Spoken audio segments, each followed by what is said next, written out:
วัสดีครับอยู่กับผมโอ๊คเราจะมาหาคลิปแมวครับแมวจรจากตัวนี้ตาดำชื่อว่าไอหมาดำนี่หมาดำนี่ชื่อว่าหมาดำมันขี้เล่นและชอบกัดคนอื่นเปิดวันชอบเล่นรองเท้าคนอื่นชอบเล่นรองเท้าแม่ครั้งนี้เราจะฟังล่อมันเพื่อให้มันมาติดกับดักเรามาเมี้ยทำไม่ได้แหวนเราก็ต้องอุ้มมันหมาดำไอ้ดำจะหนีเหรอมานี่มาเข้าทางนั้นอีกเลยเอาจะถ่ายเลยดูเอาตายมาดำแล้ว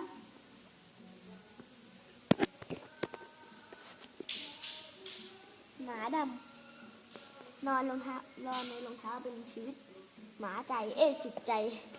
เอาข้างมาเนี่ยออกทีครั้งนี้จับได้เนี่ยหมาดำอันนี้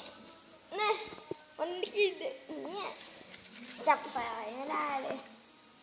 ต้องหาอะไรมาหยอก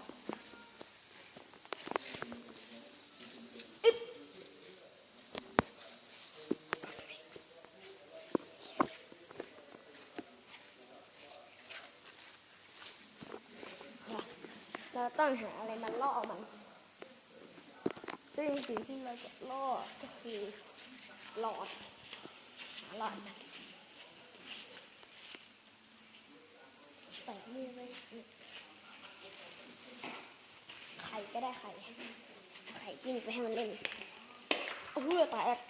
ตัวนี้อันนี้ไปให้มันเล่นนี่ออกมาแล้ว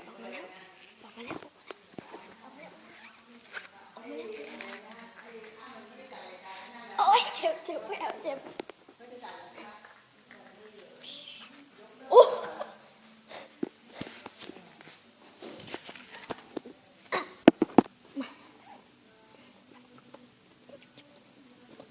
อย่างนั้นเนี่ยโอ้ยจับยากดิหมาดำโอ้ยบักเนี่ยอ้าวจามหมา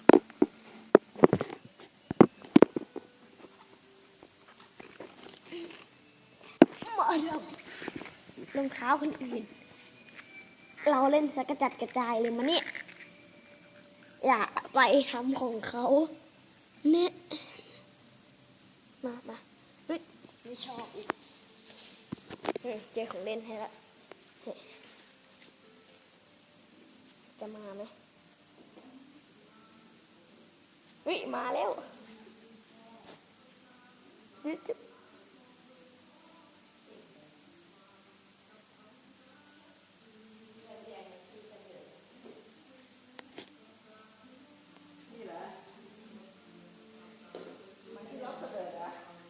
คนร้องอ่ะออกมาหมาดำไปเอาแค่รับช่วยถ่ายให้หน่อยถ่ายลง YouTube หมาดำแล้วไปโอเปิดจะได้เห็นหมาดำผิดรองเท้าเหรอ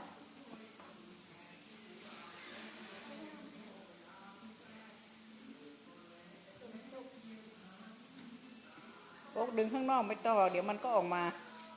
เดี๋ยวมันก็ออกมาเล่น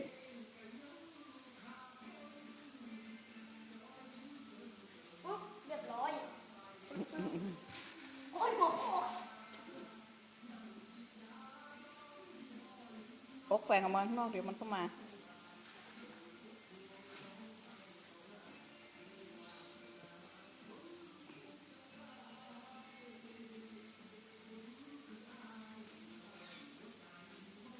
แมวยืนสองขาได้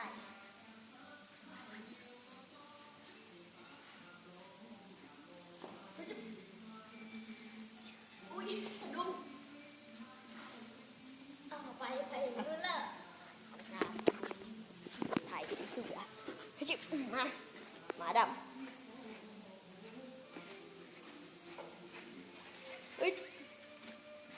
แล้วก็วิ่งเข้าซอกรองเท้าต่อ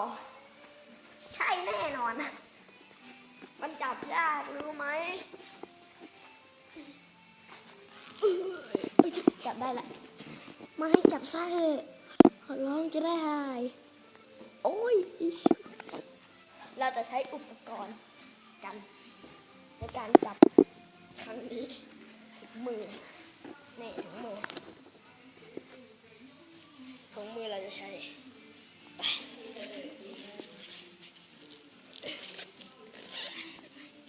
กัดเลื่อยจ้ะกัดเลื่อย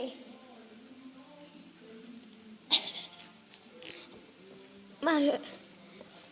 ป้าแอ๋วมันเป็นอะไรกับรองเท้าอ่ะมันเป็นแฟนกันกับรองเท้า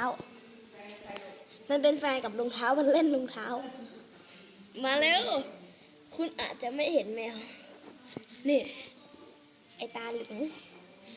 ไม่ใส่รองเท้าเป็นแมวจรจัดสายพันธุ์ไทยตัวผู้ที่เจ็บ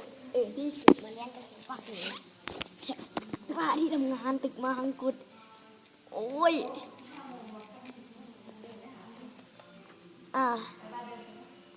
ไปโอเคไปตลาดจับได้แน่นอนคราวนี้เนี่ยเราจะต้องมีค่ะไม่รู้ไปไหนละงอไปหารองเบิกไหน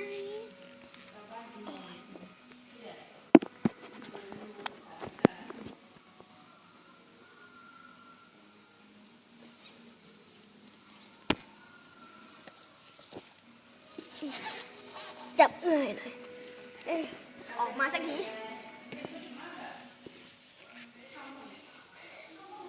โอเคผมก็ขอจบคลิปนี้ไปแล้วกันถ้ามีโอกาสครั้งหน้าจะจับมันให้ได้เลยตัวนี้มันแสบนักก็ไปละบ๊ายบาย